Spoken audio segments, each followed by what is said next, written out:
The contents of this podcast are for informational purposes only and should not be considered medical advice. If you have a specific health concern or condition, please consult a qualified healthcare professional for more details.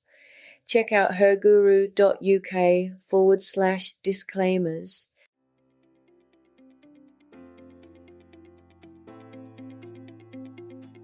Hi, Cheryl here.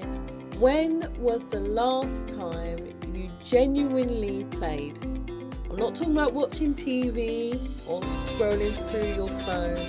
I mean actually played, because today Xander and I explore why this simple question matters far more than most adults realise. Hope you enjoy. It's Cheryl here. Welcome to Work Stress Anxiety.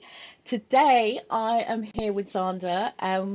Xander is known as a Z Play coach, and we're going to start off with some conversations about how us as adults can work in such a way that we kind of introduce back fun and curiosity back into our lives in a way that feels right for us. So, hi Xander, welcome. Thanks, Cheryl. Good to be here. And that's funny, the translation of Z Play Coach into English, Z Play Coach. It's supposed to be like Z Play Coach, but it's classic.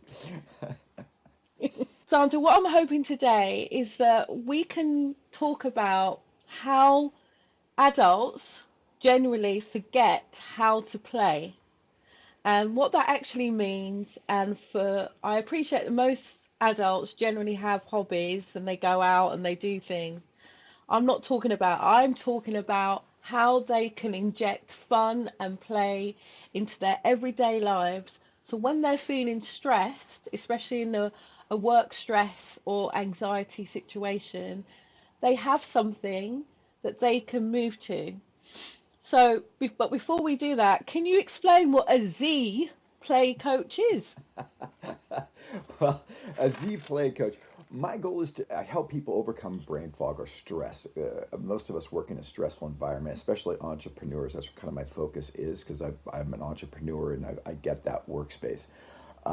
So it's a way of reintroducing play as not something that you want to do or can do. It's something you have to do. It's something that in order to reset your brain and get yourself into that creative mode, that place where you're not feeling overwhelmed all the time, you got to incorporate a little bit of play in your lifetime. So it's just a way of reintroducing that into a way that feels comfortable to you. And play is personal, it's individualized. So it's just a process of discovering your way of play and then bringing that into your lifestyle. Cool. So this may seem like a strange question, because how can we do that, introduce play without it feeling childish or in a way that will feel embarrassed or even irresponsible as an adult? That's a good question. Well, play is meant to be childish. What we're trying to do is reawaken that inner child that's within all of us that we've stifled over the years of just, conformity and just, beating it down and feeling like it can't come out to play. But there are ways of doing it in a mature-ish way so that we really, what the eventual goal is to have little triggers that remind you of that playful state. So it starts off slow, but then as you're building it up, it eventually just been like, oh, this is just a way of almost instantly getting you into that space. And there's small, subtle things like different movements that you can do with your lips, even like especially one that you see a lot of. I'm watching FIFA soccer, and you get a lot of players are doing this. They go, right? But what that does is it stimulates your vagus nerve and calms you down almost instantly. So you train yourself. I train you how to do that. So you're doing that. You do that in bed first thing in the morning before you even get out of bed. So you're in a chill space. So if you're ever feeling stressed, you just can go, and your body will associate that with being in a relaxed state in your bed, and automatically your whole system just calms down. But there are other various ways, different tools that you could use. I create these things which are called the ultimate play tool, and I teach people to have these in their hand with them all the time. It's just to squeeze it, and that's another way of just reminding you that everything is okay and you can de-stress that way. What do you think most people, when they think about play, what do you think most people think about? Well, that's play has been turned into a negative thing in our modern society of productivity. We associate it being the antithesis to work, and it's the exact opposite. With play, the more companies are discovering the importance of play, and it equates to productivity. Associates with creativity and ways of just thinking outside the box. So it's very important for us to, when people think about it, we've been taught childlike, it's childish, and in school systems we were just, it was beaten out of us basically. So it's a matter of just recognizing the importance of it and how you could just incorporate into your adult life in a way that brings more productivity, gets you to be able to recenter quickly and reawaken your brain. I call it the play flow state, but it's a way just to get your brain just to stay focused, but relax at the same time. Okay. Now, for me, play is different to entertainment or distractions or, scrolling on your phone or just collapsing at the end of the day. I talk about one of the concepts that I talk about a lot. I call it outrageous unconscious joy. And I to love that. me, the reason why I call it outrageous is because you're right. We've play has almost been beaten out of us as adults, Mhm. and I think we sort of associate good feelings with a happy state, And to me, there's no such thing as happiness. Truly, there isn't. Um, there is joy.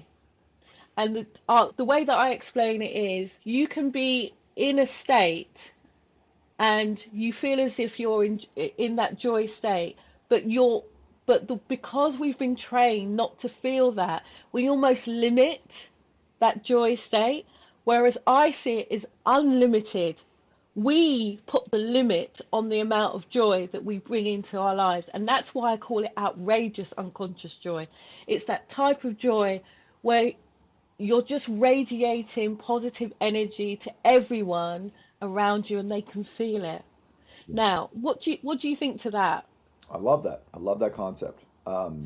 Happiness is something that the pursuit of happiness, but to achieve it is, I think joyful energy is where we want to be at, because that's the sense of, the jubilation, the sense that it's oozing from you. It's not just happiness seems to me like, I'm happy or whatever, but like a joy just seems like a such more exuberant word for it. So I totally love that concept. But yeah, Yeah, and I believe 100% that as we radiate that vibrational frequency, we change everybody around us. Actually, the whole abs- universe. So absolutely, absolutely. And I think, like because we're in, we put it this way, most people these days have to work.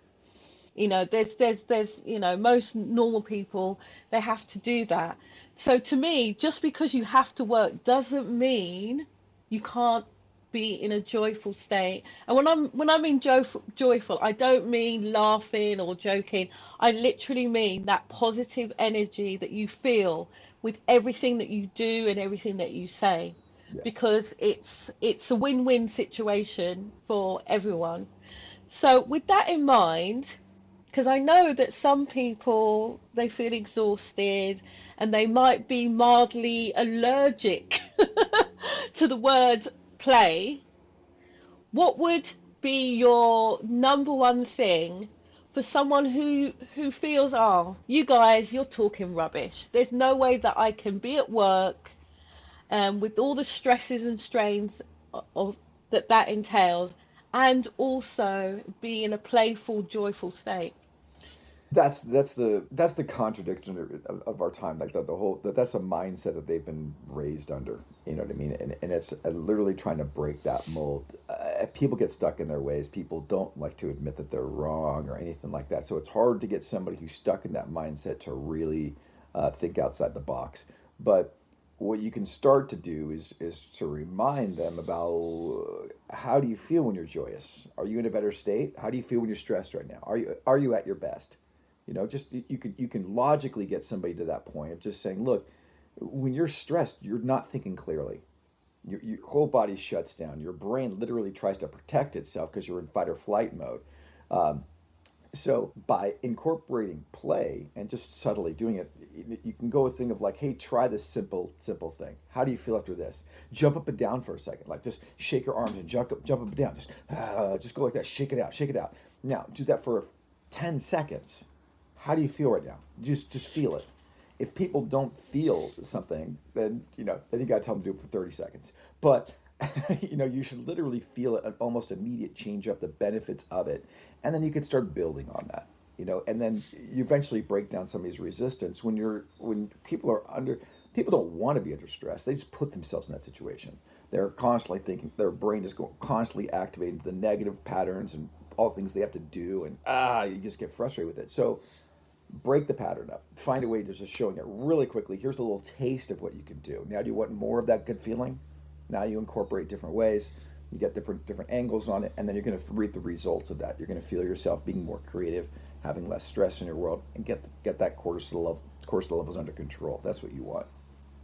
Oh, now this may seem like a strange question, so I apologize in advance if you can't answer it, but it just came into my head, right? Okay, so most people they go to work, they work in an office environment, they might, office hours of 9 till 5 or 9 to 5:30. They normally get in around 8 o'clock so they can sort themselves out, maybe have their breakfast at work. People come in, they say good morning, and they're feeling, quite jolly in the morning. Hello to everybody asking them what they did last night. And slowly but surely, by 11 o'clock, literally all the positive energy has been drawn out of that environment. And that person starts feeling low just because everybody's coming in and they're, like, oh, morning, that sort of thing. They're positive and they can almost feel that energy Yeah. being drained out of them. And by 11 o'clock, they're desperate for a coffee or they're desperate for some kind of stimulant to kind of get them back into where they want to be. Yeah. How would you, because look, I'll be honest with you, I am completely and utterly nuts, right? It's the honest truth. I will do pretty much anything and everything to give myself joy. Yeah. I mean, I will walk around with headphones on and no music playing just so that I can dance. And everybody assumes that I have music on, and Oh, that's that's the kind of nuts I I am. love it. So so I appreciate when people say to me, that's how, Cheryl, that's how I feel. I feel as if I'm always on the back foot, and I'm in the morning, I'm a kind of morning person. I'll go in and I'm ready to go, and I'm there to try and cheer up my team. And like I said, by 11 o'clock, I just want to go home. I just want to be on my own because I just feel that way. What would you say to that particular person who feels that it's the everyday that they find difficult? Yeah, well, the problem is that our emotions are contagious. We're emotional contagion. So when we have one person feeling bleh, it starts spreading to another person who's on the edge, and then when that person starts feeling that, then it gets to another person who is. By the time it gets to that person who starts off positive, all of a sudden they're in that motive, that whole environment. They lean down and they go to the negative. Being able to self-regulate is challenging, especially into a work environment where everyone is trying to take everything seriously. It really is a top-down type of scenario. For what I try and do is I try and reach out to people who are in the leadership roles of companies and stuff to be like, look, you can change your environment because you have somebody who's just a worker there trying to goof around, and then everyone just gets bumped. The HR gets on them. Hey, you're goofing around too much. You know what I mean? So they get stifled in that position. For that person, I would say find personal ways of doing it. Find something you can do during the day that's going to stimulate your activity in a fun way. Like, I personally teach juggling is the best way of getting your brain refocused, and you're not going to be disturbing anybody. You're just going to be doing your own juggling. That'll keep your brain in the non-cortisol state, so that whether it brings you joy or happiness, at least your brain's not subsiding into yuck. But there's other ways of doing it. Hopefully you can get a comrade somebody who thinks like you and is on the same boat with you, and then you guys can work together to try and switch the environment up in your office. But really, if you're a leader, you got to recognize that your team works best at that play, and you guys set up times every hour. Like one really cool environment I was in, I was in a tech company in San Francisco. It was starting up when this is in 95. I was going in for an interview to lead up this tech company, and the boss was showing me around, and at one point, like, he's like, just check this out. He goes, and he just yelled, shoot him up. And everyone pulled out Nerf guns and started just shooting them at each other. And like people were just running all over the office, getting on crazy angles, just bang, bang, bang, bang. The bullets are flying everywhere, right? And then, it lasted for just like 5 minutes, a little bit less than that. But then at the right time, everyone just calmed down. Everyone picked up all their bullets, and the whole atmosphere changed. People were laughing. People behind the computers, everyone was smiling. And then the boss just whispered, he goes, that one moment right there changes up the whole day, and now everyone's excited. Everyone is excited to come to work here because we do things like this all the time. We keep the environment light. We keep it a place that people want to come to because they're in a positive, fun environment. So that's where the whole culture has to change. We have to start recognizing that power of play and bringing it back into our workplace, in a place that everyone can agree is a fun place to do. But like I said, if you're an individual in that negative work environment, it is challenging. It is really challenging. But you can do individual ways of play, things that aren't going to interfere with other people. You can't bundle up a ball and throw at somebody because some people get offended with that stuff. But paper battles are one of the best ways to do that. Like everyone just grab a sheet of paper and just start throwing them at each other. It just creates an environment of, like, nobody's going to get hurt from a paper ball, but it creates that environment of playful activity that immediately changes up the whole thing and gets you energy just to totally shift almost instantly. So to the lone player out there, I salute you, and keep your hopes up and dreams that you can do it, right. So, but we got to change up the culture. Cool. Well, Zander, I want to thank you for joining me today. And we'll say bye for now. Bye for now. Thank you, Cheryl. Appreciate you.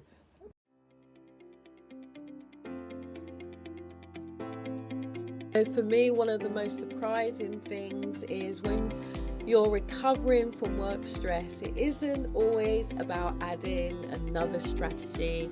Sometimes it's about just giving yourself permission to reconnect with something we've forgotten. Curiosity, play, joy. Why not outrageous unconscious joy? Anyway, bye for now.